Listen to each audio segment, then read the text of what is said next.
Benvenuti a un altro appuntamento con Trieste in diretta. Quest'oggi torna, fra l'altro, dopo di noi Trieste d'Arte, quindi un solo spazio a nostra disposizione, spazio che viene riempito da Michela Cembrana, attrice, Buonasera. e da Andrea Svetez, musicista. Insomma, tutti li conosciamo, sono già stati i nostri ospiti, quindi siamo molto contenti di averli nuovamente con noi per parlare di un appuntamento che va in scena domani in Sala Luttazzi, Sì. se non mi sbaglio, il magazzino 26, non mi ricordo l'orario, 20:30? 17:30. Se potevo sbagliare, alle 17:30. Lo spettacolo si chiama Il mio nome è Eddie, il sottotitolo dice di cosa stiamo parlando: Palermo, 19 luglio 1992, via D'Amelio. Eddie Walter Cosina è uno degli agenti di scorta del giudice Borsellino, è brutto dirlo, però delle volte fatto saltare in aria da un attentato della mafia, ed era di Muggia, quindi insomma era delle nostre parti. Perché, prima di entrare nello specifico dello spettacolo, facciamo magari una riflessione in questo senso. Io penso che dei fatti di cronaca avvenuti negli ultimi 40 anni, insomma, nel nostro paese, particolarmente l'attentato di via D'Amelio rimanga nella nostra memoria. Forse perché era successo di domenica, quindi c'era un altro tipo di atteggiamento nei confronti di quelle giornate tra l'altro molto dure e molto particolari, perché non meno di 2 mesi prima era stato fatto saltare in aria anche il giudice Falcone, quindi non è che fosse, sarà anche cinico dirlo, si era anche preparati in qualche modo a che potesse succedere qualche cosa. Però credo che o è una mia sensazione, perché potrebbe anche darsi che fosse una mia sensazione, però quel pomeriggio credo sia rimasto nelle menti di tutti noi. Non so perché. Non so chi. Secondo me perché è il più grande depistaggio nella storia dell'Italia. Sì, questo poi quello che viene dopo. E si sta ancora appunto cercando di capire chi siano i veri mandanti, quindi La borsa rossa, l'agenda rossa, cartella sì, rossa, esatto, l'agenda. esatto. E poi nello specifico. Ho sbagliato, chiedo scusa, la cartella era quella di Moro, tanto per rimanere in tema di. Nello specifico anche abbiamo particolarmente a cuore questa data, questo momento, anche perché Eddie non doveva essere lì in quella giornata. Questo non sapevo. Sì. Sì. Interessante capirlo anche. Secondo me è stato il destino, io lo definirei il destino come scelta, ahimè. Quindi magari Michela puoi esplicitare il momento. Per quanto riguarda i contenuti, sì, allora, sì, lui praticamente quando c'è stata la richiesta, quando è aumentato il fenomeno mafioso, sì, lui ha fatto richiesta, lui era già nella DIA, e ha fatto domanda per andare a Palermo, okay, e è arrivata la conferma. Lui era il secondo, però ha deciso di partire al posto di un collega che sarebbe diventato papà. Ah, ho capito. Bene, sì, questo sì. Allora, lo spettacolo, il testo come è strutturato, che cosa come dire, inquadra direttamente della figura di Eddie Cosina e anche dell'episodio? Beh, allora noi abbiamo voluto da subito, anche in accordo con la famiglia Cosina, di non fare nessun tipo di commemorazione. Tutti sappiamo ormai quello che è successo, di commemorazioni ne fanno sempre, e ricordiamo Eddie da vivo. Perché è un esempio di persona, di giovane, perché era giovanissimo quando ha fatto questa scelta qua, di una persona come tutti, no? Di solito certe persone che fanno certe scelte sembrano magari lontane, in realtà era un ragazzo come tutti, con le sue un mulon, ecco, no? Con le sue amicizie, le sue marachelle, le sue avventure. Infatti raccontiamo molto di queste cose qua, che però aveva dei grossi valori, no? Lui credeva molto nello Stato, credeva nella polizia, credeva nella divisa, e ha praticamente voluto concretizzare con questa scelta il suo credo, no? Ha seguito il suo volere.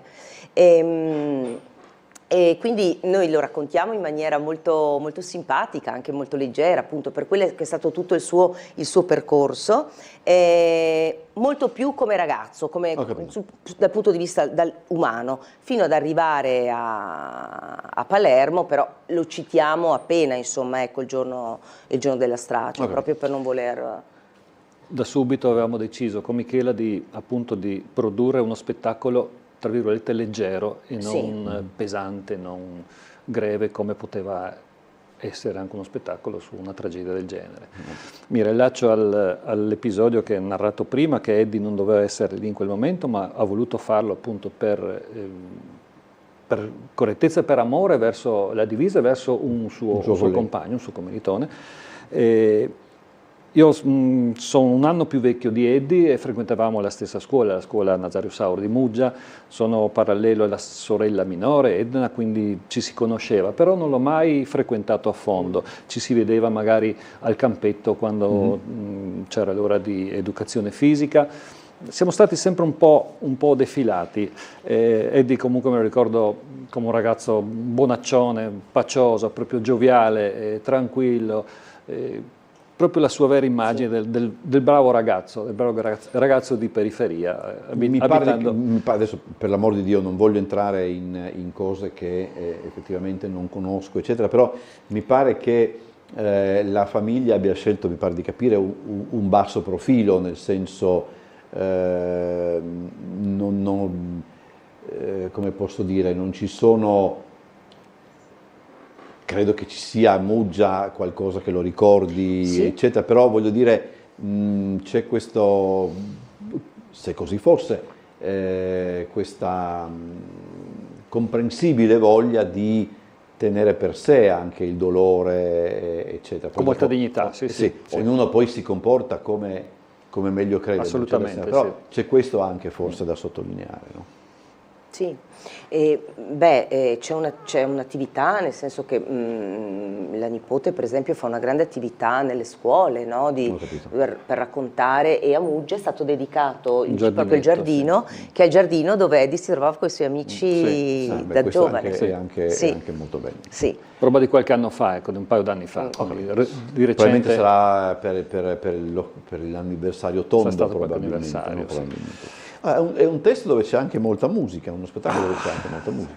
C'è di tutto, ho voluto già da subito, anche grazie al contributo veramente fattivo e tra virgolette geniale di mio figlio Giacomo, che è l'insegnante dei giovani chitarristi nella nostra scuola di musica, ho voluto dare tanto spazio ai giovani che suonano strumenti a fiato, ma anche ai giovani che suonano nella piccola rock band che sarà presente appunto alla rappresentazione. Difatti i brani musicali sono piuttosto forti, ecco, insomma, per dire. Il più tranquillo è Yesterday. Bravo. Infatti attacchiamo subito con questo rock sinfonico, questa grande Atom Heart Mother dei Pink Floyd, che è stato l'apice secondo me del rock sinfonico, il brano che inizia e il brano che porta a termine tutto il copione che abbiamo stilato con Michela. Ci sarà anche per esempio We Are the Champion dei Queen, quindi c'è tutta la bella e grande musica della parte rock sinfonica. È stato, secondo me, è la prima volta che una band rock si accosta a un'orchestra di fiati in questo senso, perché io non ne ho avuto notizia, e ci fa particolarmente piacere perché rende veramente onore e diciamo rende partecipi al massimo i giovani studenti che si vedranno sul palcoscenico, si vedono sul palcoscenico anche con professionisti dello strumento. C'è anche Father and Son di Castiglione, per dare un tono più tranquillo. Ci sono pezzi anche molto intimistici, anche per esempio, tornando alla parte classica del programma, c'è il Kinderscene di Robert Schumann, che ricorda appunto le scene familiari e infantili di Eddie, se vuoi dire qualcosa. Anche. Sì, perché ci sono poi, cioè noi partiamo praticamente da quando Eddie è nato in Australia, no? E quindi ripercorriamo proprio la vita da quando era bambino. Non racconto troppo perché poi erano... E il materiale come lo avete? Perché immagino poi che, come spesso succede in questi casi, si gioca anche a togliere, nel senso prima si accumula e poi si sforbicia, esatto. Che deve essere ancora più difficile per certi aspetti, no?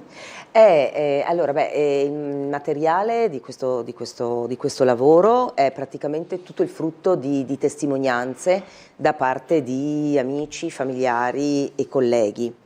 Quindi io ho incontrato ad una queste persone, le ho lasciate andare a ruota libera, dopodiché ho preso, appunto, ho fatto, come dicevi te, una selezione delle cose più interessanti, più toccanti anche, più simpatiche anche, sì, perché poi gli amici soprattutto, insomma, questi aneddoti, d'emuleria, insomma, che sono proprio piacevoli diciamo che rispetto a un lavoro dove appunto attinge a materiale, non so, su internet, libri, filmati, come può essere stato quello del dottor Falcone, il fatto di condividere direttamente con le persone ha un impatto emotivo molto forte. Perché io Eddie non lo conoscevo, però insomma, è come se poi lo avessi conosciuto. Tornando anche alla parte musicale e giovanile, ho voluto appunto dare risalto alla musica che Eddie da giovane frequentava, perché lui era anche parte attiva in una radio privata, quindi ho capito.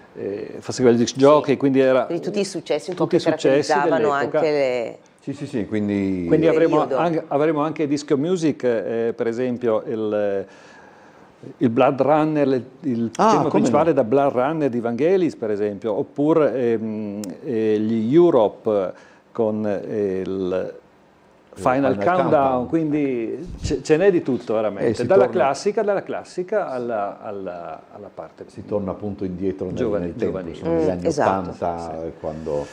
tra l'altro mi sono scordato di dire che in scena ci saranno, per la parte, diciamo così, attoriale, oltre a Michela Cembran, Raffaele Sinkovic, che era da noi la scorsa settimana, tra l'altro, e Pierluca Famularo. Esatto. Lì com'è i ruoli, come ve li dividete? Allora, Sinkovic fa Eddie, cosina, no? Esatto, e Pierluca Famularo invece fa tutte le altre parti. Io faccio da collante, praticamente sono la narrazione degli eventi, sì, a parte qualche parte, insomma, femminile, sì, però insomma fondamentalmente, diciamo, il gioco è fra di loro, ecco. Da quanto tempo ci lavorate su questo testo? La parte musicale, tra la scelta, le trascrizioni e gli arrangiamenti, sono voluti 6 mesi. Sì. E la parte invece, chiedo scusa, la parte, come dire... anche perché poi, poi comunque c'è tutto il tempo, prendere gli appuntamenti, trovare la gente disponibile, no? Ecco, sì. Poi c'è stato anche un lavoro di immagini, nel senso che lo spettacolo è arricchito anche delle immagini e quelle sono tutte fotografie che gentilmente mi hanno prestato familiari, conoscenti, sì. E la prima rappresentazione? La prima è stata a Muggia il 15 novembre. Ok. Il 15 novembre è stato veramente un sold out, 10 minuti di applausi, proprio la gente con il cuore in mano, con le lacrime. Perché, perché poi dopo... si giocava in casa. La parte musicale mi fa piacere riferire e sottolineare che è sostenuta soprattutto dall'Orchestra Fiera di Città di Muggia, ma che avrà il contributo anche del coro e scherzi armonici dell'Aris, che renderà ancora più vivo l'ingresso della musica nelle corde dell'anima della gente, soprattutto quando si vuole ricordare la parte più triste e più reale della vita di Eddie, cioè la sua scomparsa, in cui verrà eseguito dal coro 3 parti della Deutsche Messe di Schubert e la Nuit di Rameau, quindi andiamo anche sul barocco, tutto messo assieme in questo grande calderone, questo grande contenitore musicale che è il nostro spettacolo. Però in maniera molto armoniosa e fluida, ha fatto un lavoro... Mai stucchevole e mai pesante.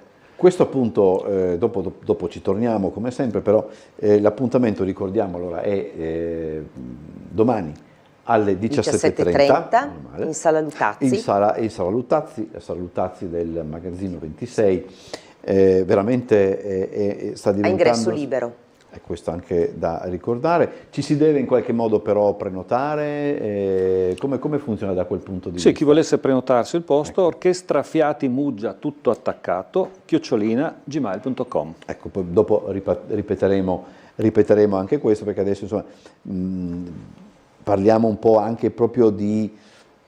Parliamo di teatro in senso lato, se vogliamo. Questo è teatro civile. Sì, sì. È uno dei compiti primigeni del teatro, è quello anche di far riflettere sulle cose che succedono, insomma, attraverso dei testi strutturati o anche attraverso delle riflessioni. Qui probabilmente siamo a metà, no? Anche da...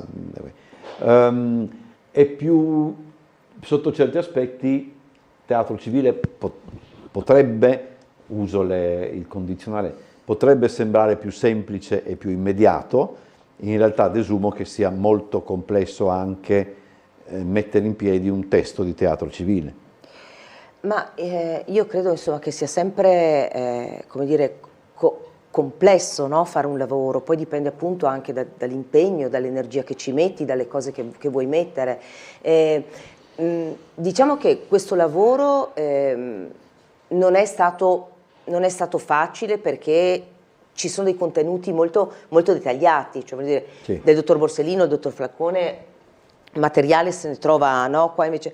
Però la cosa bella è stato che è tutto andato in modo molto fluido.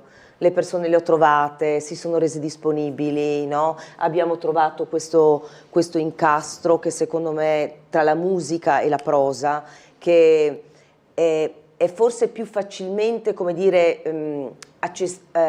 arriva più facilmente, no? Soprattutto anche più giovani attraverso la musica. Sì, la musica... sì. Ci sono giovani che non conoscono neanche i Pink Floyd. Ma mi hanno detto... Come ci sono giovani a Muggia che non sanno chi fosse stato Eddie Cosina. Ma mi hanno detto, per esempio, su questa storia dei giovani che conoscono poco... Chi me l'ha detto? Davide Calabrese. Mi ha detto che lui insegna anche...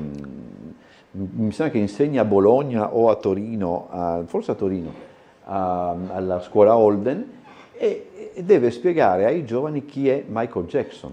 Ora, io capisco che uno debba spiegare ai giovani chi era Dean Martin o la roba mia, insomma, o Sammy Davis Jr. Sinatra spero di no, ma voglio dire che si debba arrivare a spiegare chi fosse Michael Jackson.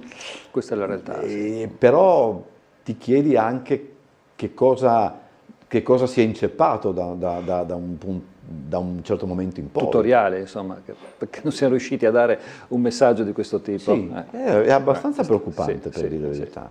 È abbastanza preoccupante anche, per esempio, che i giovani poco conoscano di Marcello Mastroianni o forse persino sordi, forse no, però se gli chiedi di Tognazio, di Manfredi o di Gassman, probabilmente ti diranno che Vittorio Gassman è il padre di Alessandro Gassman e Gassman sarebbe anche contento probabilmente di questa, però c'è un problema da questo punto di vista e ho paura che sia un problema solo ed esclusivamente del nostro paese. Non so se siete d'accordo. Non so.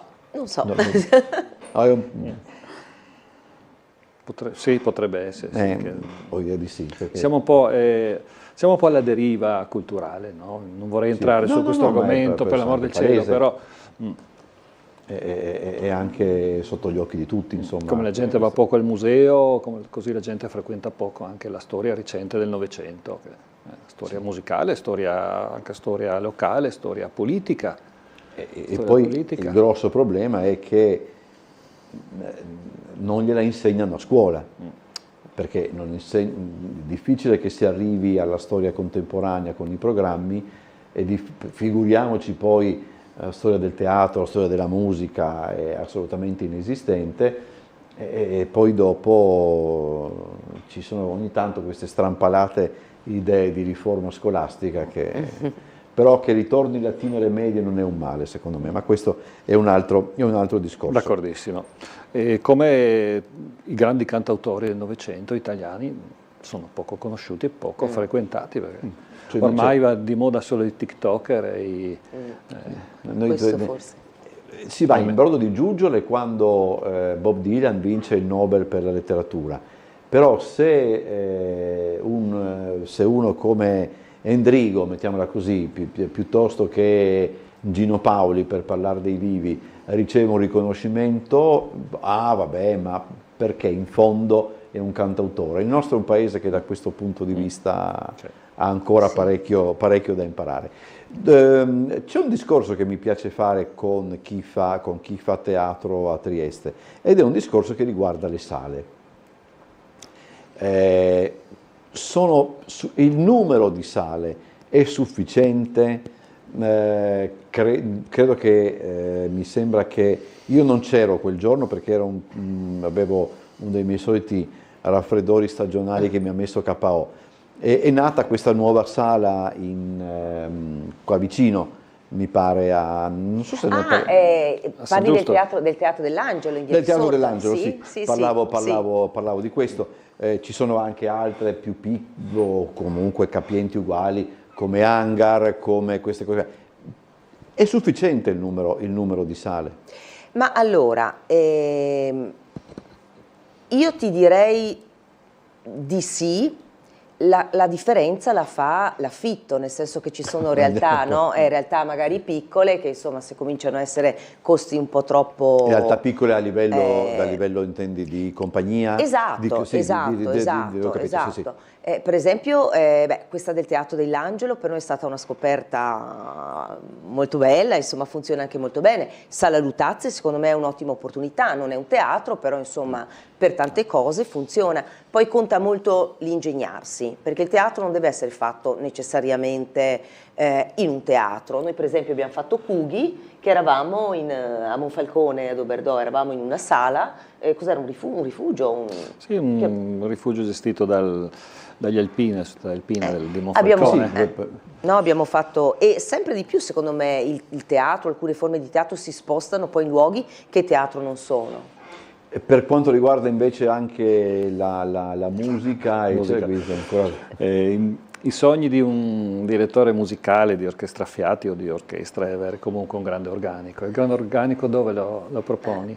Io rimpiango tanto la Tripkovic. Eravamo spesso ospiti, piaccia o non piaccia, c'era una sala a un costo anche abbastanza ragionevole, però avevi un palcoscenico, una platea. Sì.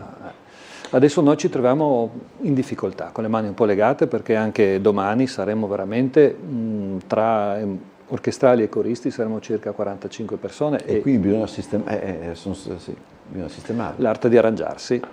The show must go on, come si dice. È molto italiano. Quindi rimpiangiamo un po' questa mancanza di un grande palcoscenico per portare i grandi organici. Perché mi pare di capire sempre più che se è ben vero che in città ci siano appunto degli spazi piccoli, eccetera, manca quello spazio intermedio. Esatto. C'è una capienza di 500, dai, certo, ecco, insomma, perché 400 forse ne tiene il Miela, però il Miela ha una sua programmazione molto, molto particolare, eccetera. Sappiamo tutti che questo spazio esiste, però non si capisce perché diciamo la verità, l'auditorium o ben lo smantelli, certo, perché se ci sono veramente dei problemi per quanto riguarda la sicurezza, eccetera, e non si può fare niente di lui, smantelliamolo, però la struttura c'è e questo dà ancora più. Abbiamo bei ricordi tutti dell'auditorium. Chi prima o chi dopo c'è passato per vedere questo spettacolo piuttosto che l'altro, eccetera. Io ho esordito all'auditorium nella mia carriera di presentatore. Io non ero a Trieste, di che auditorium state parlando? L'auditorium è quello che sta nel Galleria Protti, in questura, in pratica dentro la questura. Come no? Ne ho sentito parlare. Un palcoscenico abbastanza grande e teneva un 300 posti, 350. Forse di più. Centralissimo, bello, proprio bello. Facevano tanto jazz, tanto musica moderna. Diciamo che era una delle sedi anche di alcuni spettacoli del Teatro Stabile, era una sala utilissima, poi in seguito credo all'incegno del Cinema Statuto di Torino, che ha comportato tutto un ripensamento doveroso per quanto concerne le norme di sicurezza, è stato chiuso, però il teatro esiste, la difficoltà è che essendo dentro la questura ormai devi rivedere tutta una serie di regole, ed è difficile, però rimane sempre l'amaro in bocca, L'amaro in no? bocca, Quando ci esatto, passi il davanti, gusto. perché dici accidenti, questo qua c'è. Poi noi vediamo sempre qua dal nostro terrazzo come si chiama? Il gasometro, e pensi, ma il gasometro non potrebbe diventare un luogo di... È come avere la Royal Albert Hall già pronta. Sì. Però, L'ho pensato anch'io questo, sai. io lo vedo noi lo vedo ogni giorno, e ogni giorno ho un moto di vabbè, insomma, Che poi- peccato. che peccato, perché Che alla fine è questo. Allora, tornando allo spettacolo, la data di domani non conclude diciamo, l'iter di questo spettacolo, che ha un sacco di... no, ce ne sono altre due. Altre no? tre. Siamo a metà strada. Gorizia, Pordenone e E Udine. Udine. Marzo, in marzo, sì. Ho confuso. Quindi siete al 7 di marzo all'Auditorium della Cultura Friulana di Gorizia, il 23 marzo all'Auditorium Concordia di Pordenone e quindi il 30 marzo al Palamostra di Udine, segno che insomma c'è interesse. Respiro regionale, certo, siamo stati assegnatari di un bando regionale, quindi grazie a questo siamo riusciti a portare questo grande spettacolo anche in regione, facendo conoscere il nostro Eddie. Qui poi non c'è problemi nemmeno di lingua, di dialetto, eccetera, perché la storia è universale, Sì. e quindi... I colloqui tra amici sono in triestino, però insomma si capiscono qualche tranquillamente. battuta, Sì, sì, sì. Allora, prossimi impegni, abbiamo ancora 5 minuti. Allora, io sarò in scena con ben 3 date con la storia di Savina Rupper in occasione della giornata della memoria, la Fioraia di San Giacomo. Ah, ok. Ci stiamo preparando appunto al 27 di gennaio. Esatto, una storia toccante, scritta da Carla Bellaveglia, con l'aiuto del maestro Moser, Carlo Moser, che fa anche le musiche. Io in scena, e magari ne verremo a parlare anche nel dettaglio qua da te, perché è un debutto questo, e anche questo è stato costruito proprio con il contributo della nipote. Poi dopo tu hai anche un appuntamento in febbraio, vedo, noi ne parleremo dell'aperitivo con l'arte la prossima settimana, il 22 di febbraio al Palazzo del Fumetto di Pordenone c'è un appuntamento che si intitola Il progettista di sogni, e si parla del regista Hayao Miyazaki. Esattamente. Quindi, e tu sei tra i... Sì. Poi altro non hai con l'aperitivo con poi l'arte. abbiamo Letizia Battaglia più avanti, in aprile. Ah, vedi, sì, più avanti, giusto. Ecco. La fotografa di mafia, per rimanere in tema, è un testo molto toccante che abbiamo fatto, abbiamo costruito io e Massimo, sì.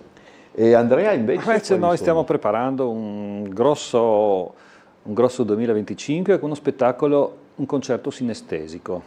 Oddio, mi spiego meglio. Ecco, già mi perdo. Uno spettacolo fatto dall'Orchestra Fiati con la collaborazione del dottor Vincenzo Zoccano.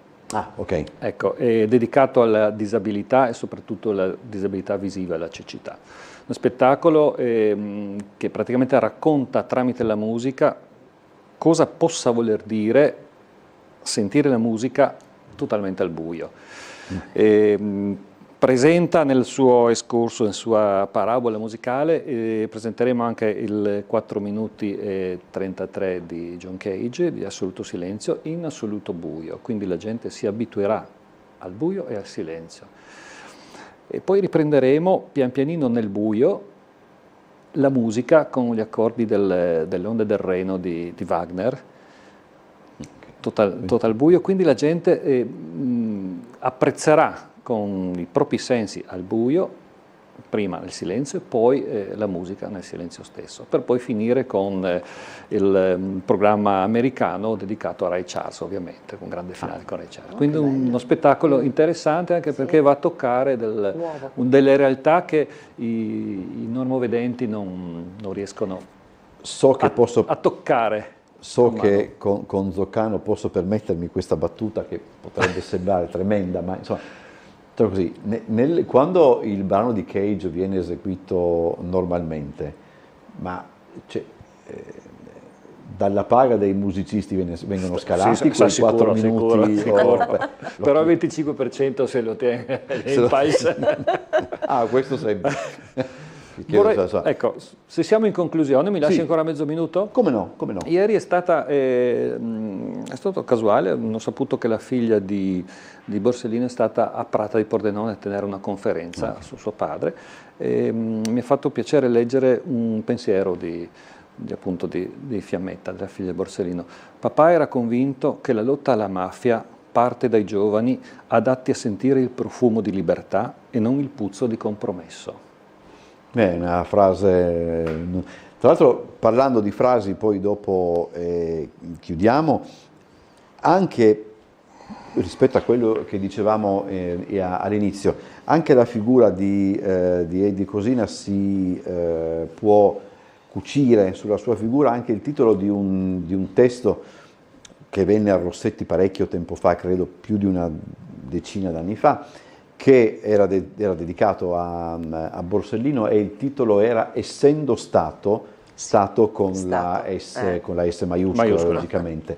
E credo che questo titolo, un titolo efficacissimo e bellissimo, possa valere anche per Cosina. Ricordatevi allora, il mio nome è Eddie, domani alle 17:30 in Sala Luttazzi. Ricordiamo ancora, essendo a ingresso libero, l'indirizzo mail per eventualmente prenotare il posto, io ce l'ho già qua. Orchestra Fiati Muggia, tutto in piccolo, con una A, Orchestra Fiati tutto attaccato, @gmail.com. Grazie ad Andrea Sfettez e a Michela Cembran per essere stati con noi, Grazie buon lavoro. a voi, grazie. Dopo la pubblicità c'è l'appuntamento con Trieste d'Arte.